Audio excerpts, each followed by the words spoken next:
Hello everyone, Pulse here with the answers from the 200 plus sub announcement video for an AMA, and it's funny that today is the best chance I've gotten to get around to doing this because we hit 250 subs as of recording it this morning. So again, a big thanks to everyone viewing the content, a big thanks to everyone sharing with friends and commenting and giving feedback. It's really appreciated, and I seriously cannot thank you guys enough for supporting the channel and the work that I'm putting out. It's hard work, but it's well worth it when I get to do stuff with you guys. Now, let's get into the questions I have, but before I do, I need to be kind of frank with you guys. I'm 99% sure that I lost a question or two with the Google Plus integration nonsense that was going on right around the time that I put the announcement video for the AMA out. So if you had a really great question and I don't answer it, apologies. It more than likely just got lost in the Google Plus stuff, and it's very hard to go back through the kind of back catalog of the questions already asked. So if you had a really good one and I don't answer it, make sure to leave a comment down below this video and I will reply as best I can via text or maybe in another video. But let's get into the questions I do have here. Now we'll start with, I think it's the first question that was actually asked when the video first went out, by Mr. Mike Sprite, and he asks, are you a German? No, Mr. Mike Sprite, I am not a German. I am fully American, born on the east side of that country. But it's funny that you bring up the German thing. I don't know if there's like some semblance of a voice in my voice, if it sounds like there's a hint of German in there or something. I did live overseas when I was really young, and apparently my biological father was maybe half German or something. I never met the guy, and I never really delved into that nonsense. I don't really give a damn about him and that side of the family or whatever. So I don't really know, but I've heard that there is some German blood in me. So good guess, I suppose. No, not quite German, but maybe related way back when. So on. But the next question we have here is from DeathAdder90. Will you do any coverage on Heroes of the Storm when it comes out? Absolutely. If I can record it and the content I put out is up to the standard, if I can get my voice to come across correctly and I can get it to run properly, and I think there's actual content in the game, I absolutely will cover it. In fact, I'm really hoping for a beta key, and if I get one, I hope there's not an NDA attached.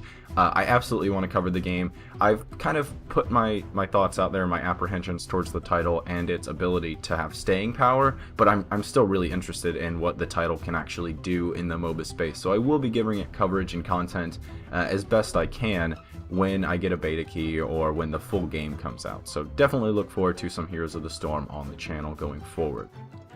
Now the next question I have is from Badgerman783, which is a fantastic name, by the way. He asks, I like your content a lot and are afraid that you might get burnt out before YouTube becomes profitable or sustainable. What can we do to help your channel to continue growing? And also, can we donate money anywhere to make videos in the future better? This is a weird question. I don't know. I'm kind of the mindset that taking donations, it just doesn't feel right, to be completely honest. Now, obviously, I haven't been doing this a long time, and I know that a lot of YouTubers do have a donate button attached to their channel to help videos in the future, to help content become better. I suppose that's a worthwhile goal if you want to donate, but at the current, I don't have any setup for someone to make a donation. And in terms of what you can do to help the channel grow, I really feel like the best way would be to share it across other websites and with your friends and stuff. I've seen a couple people already taking the initiative outside of myself, putting videos out on like Reddit and other forums, and those are some of the ones that have gotten the biggest amount of views and have contributed to the continued growth of the channel itself. So if you really want to make a donation, and if there are enough people, I guess, let me know down in the comment or through a private message what you're wanting to do with that. If I'm gonna take donations, let me just put it this way. I don't really feel like taking money from a donation pan is that worthwhile unless I have enough people wanting to contribute and the community itself decides so. I'm not going to put a donate button there if you guys don't feel that I actually need it or that it's worthwhile investment, because in reality, you're paying me money for something that you don't know. Just like I don't like people paying money on Kickstarter to get a game that they don't know will be released, I don't want people giving me money for something that they're unsure of as well. So unless there's just a very, very concrete plan as to what the community wants to do with a donation pool, I'm not going to touch it. So let me know what you guys want to do with that, but at the moment I'm not really looking to touch donations. But let's get into the next question. We have a question from That Owls Guy. I still would like to know your plans on what kind of character you are going to build in Elder Scrolls Online. Also, what do you plan on doing in the game? This can be a very broad question, so let me give an example to show what I mean. Are your intentions to explore as much of Tamriel as you can? Do you want to stick to quest lines first? Or do you want to do some grinding and go for that Emperorship? If you think of any more questions I have, I will post them here. Okay, That Owls Guy. I'm pretty sure you've asked this question on a couple of my videos, and I've deliberately not asked this because I knew I was going to do the AMA. So here's kind of my plan, and I've kind of very vaguely gone over this. My original plan for ESO in terms of what character I wanted to play, just based off what we know in terms of information, because I haven't played the game besides maybe a couple minutes, so I have really no semblance. I have no idea as to how the game will function and how that will affect my character build. But in the current, I'm wanting to build more than likely a Breton sorcerer that utilizes runes. If they're still in the damn game, I want to use runes. I'm still holding out for runes.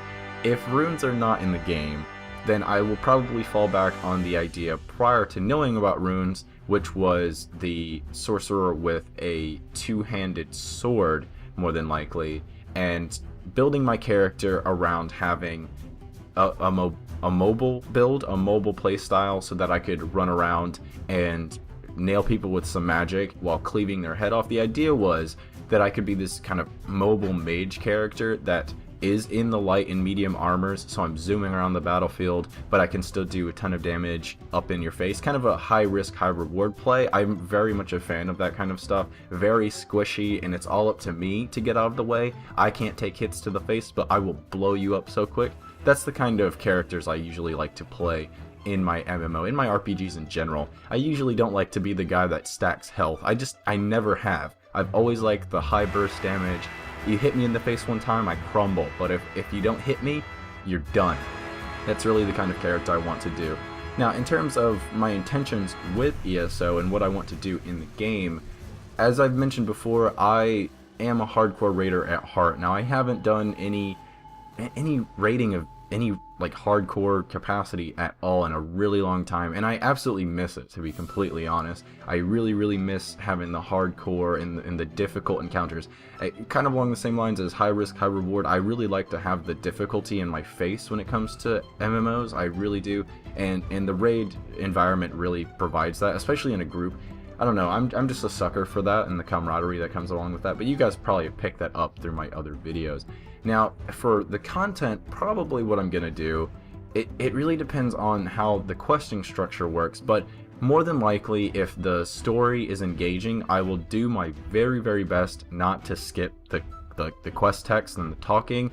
No guarantees I'll be able to pull that one off after Star Wars kind of proved to me that it really wears on you after like a couple hours of play. After that, you just don't even care anymore. You just want people to shut the hell up so you can do what you're doing. So I'm going to try my best to tackle the quest lines and the exploration aspects as close to as I would in a normal test game, as close as I can to a regular single player experience. But at the moment, I'm not really convinced I'm going to be able to pull that one off. In terms of the Emperorship thing, I'm not a massive PvPer, actually. I'm not in MMOs anyway. I absolutely love the competitive aspect in other genres.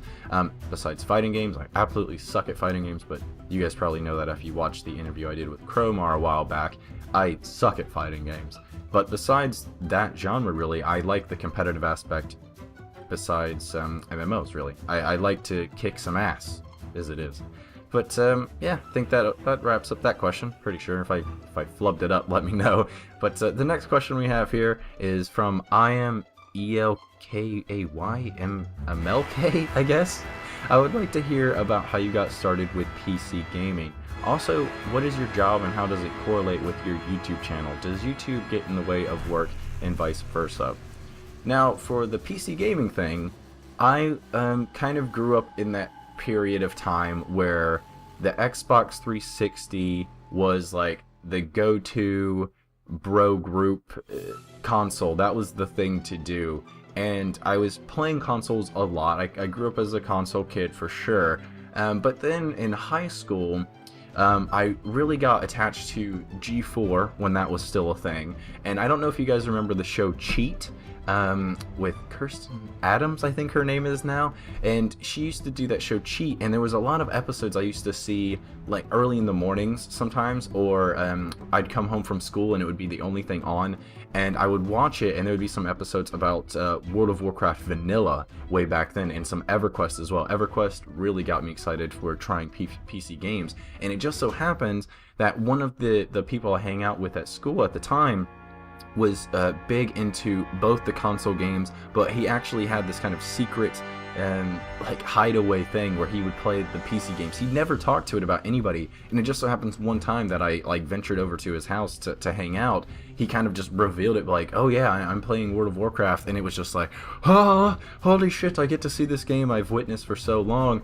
I get to see what's going on, and he was, I'm trying to remember, a 40-something Draenor mage running around Stormwind, and I was hooked. I didn't even play the game, and I was hooked. And I somehow convinced his dad to use his credit card to buy me an account, and then I paid him cash to get my account started, because my mother absolutely hated the idea of putting her card number on anything online, because she's incredibly archaic and is just totally afraid of having her identity stolen or something. I don't know. She's just so afraid that anytime you put in your credit card number for something like that, it's just instantly gonna steal her identity. So I had to like do a weird workaround, and I actually had to do this kind of shit a lot when I was growing up. I'm sure a lot of gamers did as well. Kind of had to work around their parents' weird paranoia. But that's how I got started in PC gaming. I went over to my friend's house. He was playing WoW, and then I got hooked right from then. I started playing PC over at his house, and then I actually bought his old PC, which I had for a long while, and we played WoW together for ages. And then I kind of started playing League of Legends and a number of other PC titles, and now I just kind of play whatever I can get a hold of, especially with Steam. It makes it so easy to do that. So now that's how I got into PC gaming. Now in terms of my job and the YouTube channel thing, I work as this, I would consider it a minor IT professional of sorts. I say that because even though I know how to do a lot of the IT stuff, my actual job, even though it's labeled as an IT position, I actually don't do jack all in terms of legit IT stuff. I wind up doing a lot of like paperwork and ordering shit, and it's very boring, and it's absolutely awful, and my hours are very different. It differs day to day simply based on when my boss decides to show up for work, and she's very, we'll say, cloudy in the head, let's just put it that way. But outside of that, for the YouTube channel thing, absolutely it gets in the way sometimes, and vice versa. More vice versa, because my schedule at work changes so sporadically sometimes. It's very hard for me to put out consistent content, which is why, especially lately with the holidays and stuff, they need me at work more to make sure the registers and the different computer systems in the back don't completely explode. I'm having to work weird hours, and it makes it very odd to record and get something up and running. And then what's even worse is sometimes I'll have a schedule where I'll record something, but I work late into the evening, and I'll just be so tired, it's very hard for me to get an edit out. So that's why sometimes the videos are kind of spaced weird. I try to get them on one a day is really my goal. I try my damnedest to get one a day, but it doesn't always work out. And for the YouTube getting in the way of work, not really. It doesn't really get in the way of work, just because work is such a pain in the ass already. It's hard for YouTube to get in the way of that. And then finally, the last question here is from the Bowman 2. What are your favorite game reviewers / journalists? This is an easy one, honestly. I absolutely adore Total Biscuit, and I love Adam Sessler. And I know a lot of people are gonna be like, well, nice job, you just picked the two most famous ones. But there's a reason they are so revered, so noticed in the gaming industry for what they do. I love Total Biscuit because he just doesn't hold his tongue. Very rarely does he hold back his opinion, And that's what I try to do as well. I try to be very, very straightforward and legitimate in my opinions and what I think about the way something is coming along, if it be a game or something in the industry. I try to follow that as well. He really kind of shows people that, yeah, you can be involved in the game industry, but you don't have to kiss ass all the time. You can give your legitimate opinion, and you can earn respect that way. So I absolutely have a lot of respect for what Total Biscuit does. But on the other hand, I actually really adore Adam Sessler as well. I really started liking him back on G4, as I said. He was there when I started watching the channel, back when it was a thing that a lot of TV networks actually started carrying, and I started watching it as a kid. And he had me with X-Play, but the one that really got me is he did that podcast on the actual website, and you really got some insight into his knowledge base, and just the fact that he is so knowledgeable and he is so coherent with the way that he displays his opinions and his thoughts on things. Just really impressive. So those two, even though I know it's like the go-to answer, there is a reason that they are so famous. I absolutely love what those two guys do, and I would love to maybe one day get to the point where I could maybe meet them, because that would, oh man, that would make me squee in glee like a little child if I could meet those guys. Those guys are a big inspiration for what I'm doing on this channel, throwing my own opinions out there for you guys to consume. And maybe one day I'll get to be like one of them or meet one of them. That would be really freaking awesome. But I think that's going to do it for me on this one. I think that's all the questions I could get through today. As I said, I probably lost some in the Google Plus nonsense, so if I missed your question, apologies again. Make sure to leave it down in the comment section below this one, and I will either type you a response or get to it in another AMA coming forward or something like that. So don't fret if I missed your question, just make sure to ask it again so I will see it and I will get around to answering it for you. But yeah, I think that's going to do it for me, guys. Thanks again for watching, and thanks so much again for subscribing and supporting the channel. It's really, really appreciated, and I will see you on the next one. Bye.